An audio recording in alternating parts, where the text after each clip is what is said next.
I thought so fast is So 20 is it minutes. half an hour? It's like 5 minutes, right? Yeah. Oh my god, So yeah. much, right?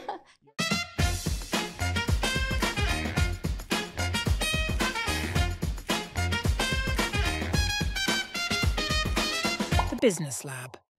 Hi everyone, welcome to another episode of the Business Lab by SMCCI, where we actually deep dive into the world of business and also leadership. So for today's episode, we deep dive a little bit more with a couple of executive directors, and we're going to touch about leadership in particular. Okay, not much of a business, but probably leadership lah.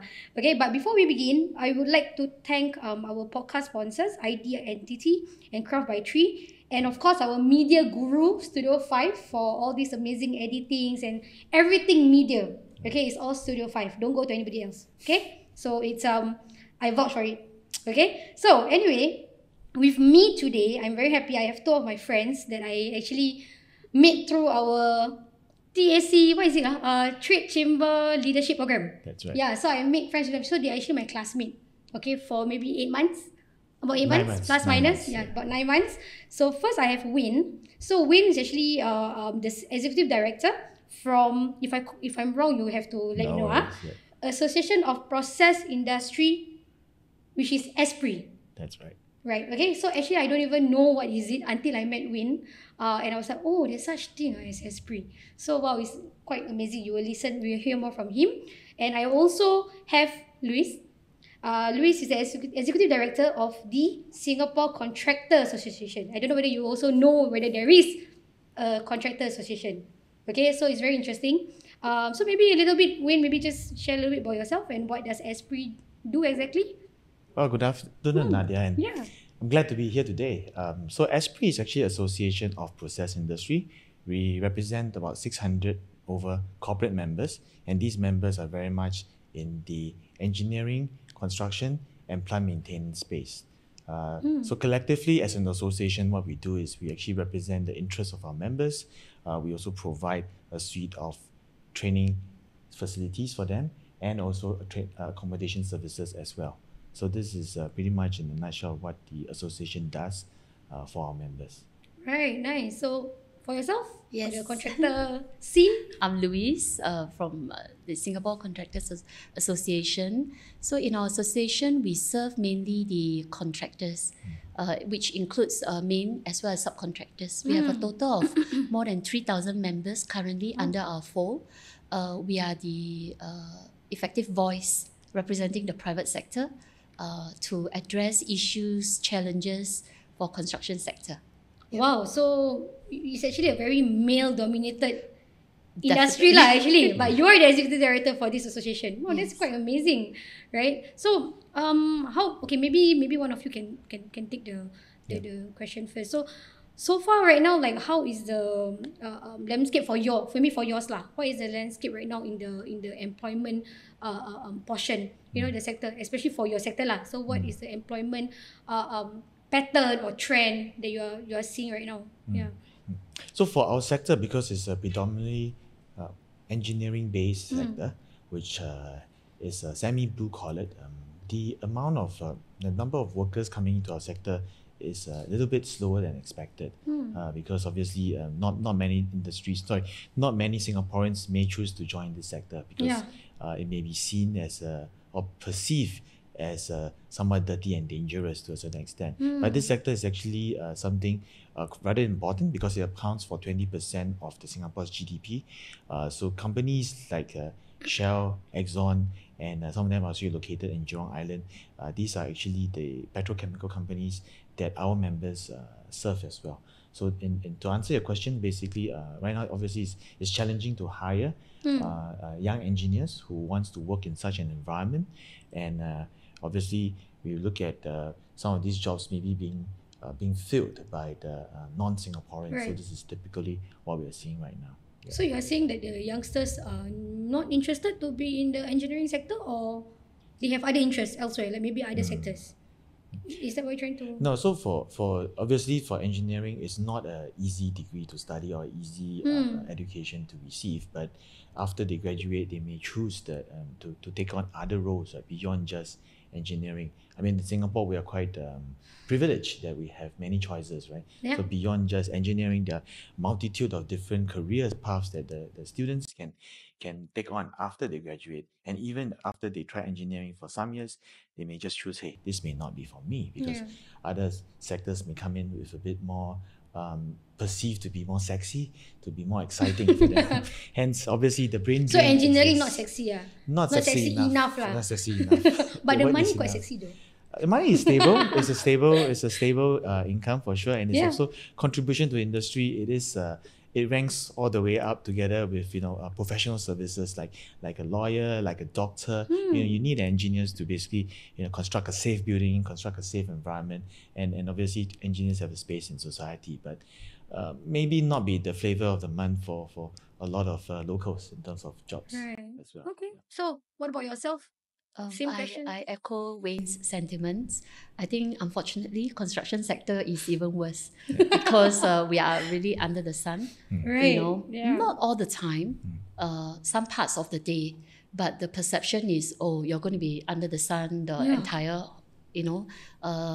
working hours. So there's a lot of resistance actually from the younger generation to join the sector.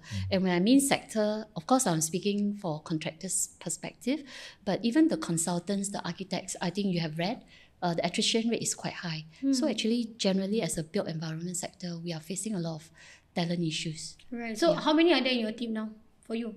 Oh, in the secretariat? Currently? Yeah, secretariat team. In the secretariat, we have 28 staff right now. 28 staff, including yourself. Including myself. Yourself? Well, for just the secretariat, we have 14. So 14? unless I include my subsidiaries, then we have about close to 50. Okay, but just secretariat on a day-to-day basis for Yes, the 14. SCA is actually SCAL. 14. Yeah. Right. So how do you handle your day-to-day work then? Maybe you wanted to share, because I think, to be honest with you, an executive director role. So for me, I'm also the executive director of SMCCI, and I think executive director role is a hot seat role, I would say. When I first got the position, I think I got a congratulation message from a lot of people.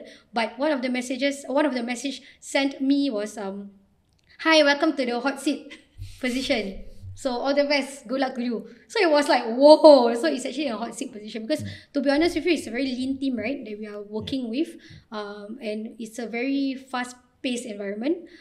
So when your staff are down, right, it's the ED's job to take it, correct? I think that's how it is, right? So it's not just from my sector. I think across all sector, you can see for yourself. Yeah. So how do you navigate through these challenges then with such small team? Maybe either of you can take So it. Nado, you're right. We wear multiple hats, Yep. especially when there's a gap, between filling for positions. So I think I just joined SCAL 3 years ago. So I think I came with the capital C for change, So I think in any change phase, you get a lot of resistance. Yeah. So I think the key is to communicate and share with the team what are the objectives, why we are going a certain way. And I think if we don't have the right mix of people coming with us, it's also going to be very challenging. So I think unlike the previous structure, I'm actually, for new hire, I'm looking at more rounded individuals. So for example, in a secretariat structure, I don't just look for people who only look after industry development, because within industry development, you also need to, for example, organize events. You need to go down to the ground to engage people. So we need fairly grounded people joining the sector. So, we are looking at younger people, hopefully, can join us. It's a tall order, It's a tall order. So we really need to get the right people to join the sector. So it's a call out. Right. Similar for you? It is. So just to basically reinforce what Louise has mentioned, the role of ED is pretty much the master of many trades, but the jack of many trades, but the master of none. Yeah. In fact, we are being forced to fit Being into, forced, don't say like that lah. okay, we're being put into to comply, not comply lah. Another word for force. Arrow is a force, right? Arrow. Yeah, arrow is a right. I think well, the main thing is basically we have to really take care of the entire association and look at it from all aspects. And at times, well, from a manpower perspective, we may not have the best or available resources on hand, and we just have to make do with whatever we have left with, right? Yeah. And obviously from a hiring perspective, of course, as an association, I think pretty much similar to SCAL, we also have a academy of sorts where we also provide training services to the workforce. And in that way, it actually has a multitude of different capabilities into a secretariat. So it's a little bit like a melting pot where you have staff that is very outward facing, doing a lot of events, engagements with members, engagements with the public. And then you have a lot of also some key staff that looks at basically making sure the operations is run efficiently and adequately for your training purposes as well. Right. And last but not least, we also have other parts looking for accommodation services as well. So it's quite a fair bit of different tasks that we need to do on a day-to-day basis, right? And as an ED, as we mentioned, we basically responsible for the entire setup end to end. Yeah. So what's really what's your hiring style then? Like when you do interview, right? Like what kind of qualities that you look for in a certain individual? For me, I don't mind if they are fresh graduates. I think I look for people with the right attitude and mentality. Right, yep. Because I always believe if you don't know, you can be coached and we can guide you along to learn, to pick up the skill set. If you're ignorant, yeah. So I think the mentality the to laughter me. was uniform. yeah, because it's like it's a very fake laugh, no, whereby we like try to not get cancelled through this business lab podcast. Wow. So we just try to fake laugh, But in our hair, only God knows how we feel. But I think in interview, you probably can best gauge a 50%, But I think more importantly is when the staff comes in, what kind of guidance and orientation you can provide. Yeah. I mean, yes, within a very lean 8-hour time, within a day, is how to put aside time for, to guide the new staff. Not handhold them, but sometimes have to handhold them. I mean, association, we work around with a lot of protocols. Yeah. So for new joiners, sometimes they are not familiar. Yeah, And we that's don't true. want them to, face the brick wall. So we tend to guide them a little bit, And I think it's tiring for us also because I think at the end of the day, we try to train them as well. And then we also have to manage our board members.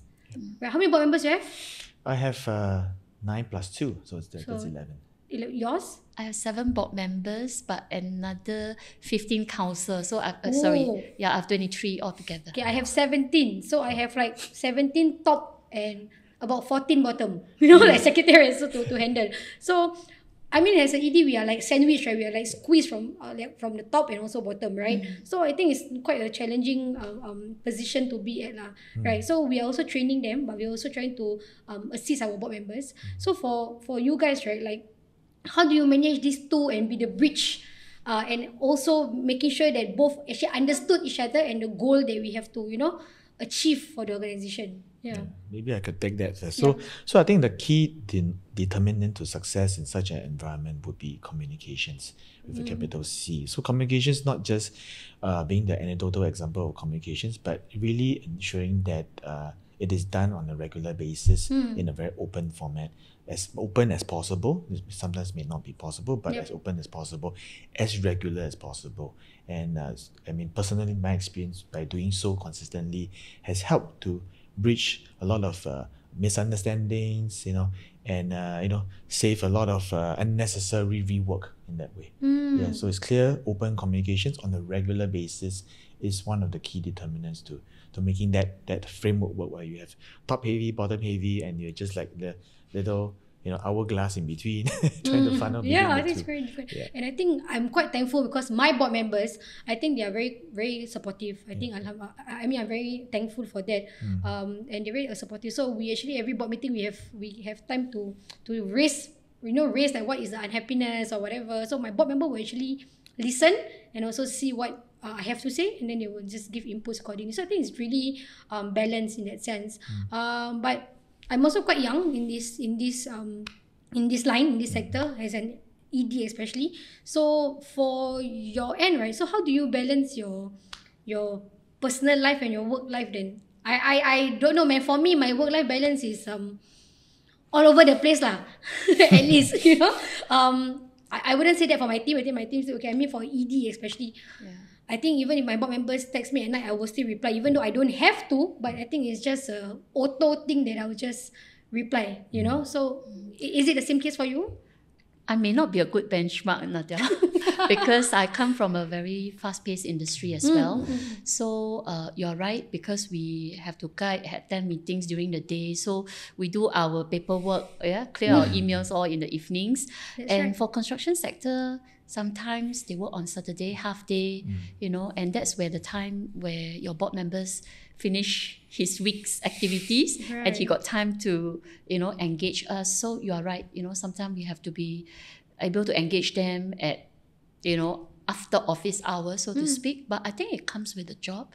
It comes with the responsibility. That's what I tell my staff. I say, if you need the support of your board member or council member, and they also took the trouble to engage you, although it's not to impose upon you, but let's say he call you at 2 p.m. on a Saturday, it must be something perhaps important enough for him to, put a call through you.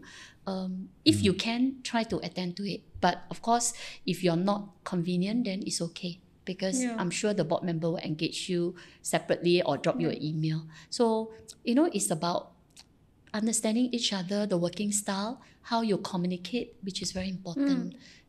I think not everybody would understand that, because I think it's very difficult, especially for our own position, right? I think for us to communicate with the team, and then at the end of the day, we're like, I don't want to trouble my team, I just do it lah, right? Sometimes it's that kind of, I think I'm sure you guys went through that before as well, right? I think even until now, we just pakaliao, just take everything lah.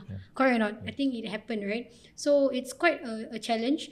But so far, I think the youth these days don't understand what TAC does, because to be honest, hiring for TACs is a challenge, guys. It's not easy to hire for a TAC, because like what they correctly pointed out just now, it's not a one job scope thing, right? It's like you come in, I tell you to do comms, but at the end of the day, you're also doing other thing, but still comms, but you're also doing like maybe advertising packages, selling of ads packages or whatever. I think it's also sales, right? So that's something that maybe the youth don't really understand, and they think that TAC so chalat lah, cannot lah, I don't want to work lah because it's so. But actually, what makes you guys continue doing whatever that you're doing now, even though it's actually challenging? What is it? Is it passion, or is it something that you actually stand for, or I don't know?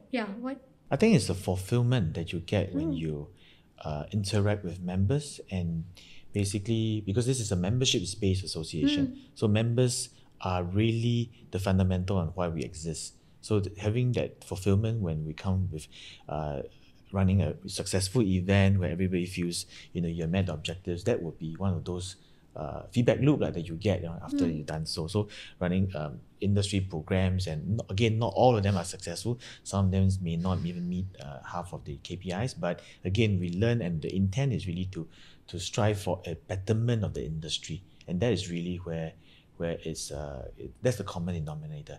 Most of my staff, I'm glad to say that have the same similar kind of perspective, that they really want to look towards a betterment of the industry, and in each and every little way that they do, they contribute being a better outcome for event, a successful class has been completed, and workers are put in the right accommodation at the right time. This really helps to reinforce that.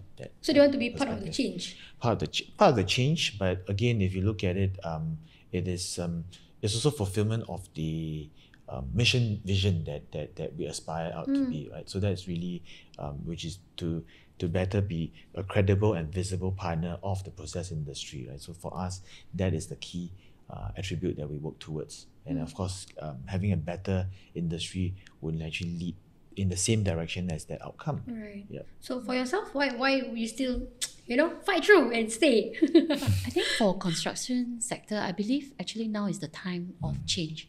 We are undergoing a lot of transformation, rightly so, because construction used to be brick and mortar. You can build your buildings, that all the environment that we are enjoying. But things have changed, especially after COVID, right? We have lesser manpower to tap on. I'm also talking about the workers, not just the PMETs. Right. So businesses to survive have to think differently. A job used to be done by 7 people, now you have 5 people, so what do you do? So I think the association plays that role to educate, to promote, what are the other options, avenues out there for them to consider so that their business continue to be sustainable. So I think that's, the motivation behind how we can help them strive. Yeah. Right. So if you were to be able, okay, maybe with this platform you can actually share with like the youth, for example, right? Maybe youth looking at scaling themselves to be executive directors themselves, for example, or youth who wants to explore TACs, and maybe youth who doesn't know what TAC does, right? So what would be, maybe both of you can take it lah. What would be the advice that you would give give them if they want to pursue such career path? Oh, okay. Maybe Louise, you want to go first? Yeah, okay. I want to call out to all the young young generations out there. Association, perhaps unlike maybe some of the perceived notion that is very traditional, I don't think so. I think a lot of associations are uplifting the standard to be more professional.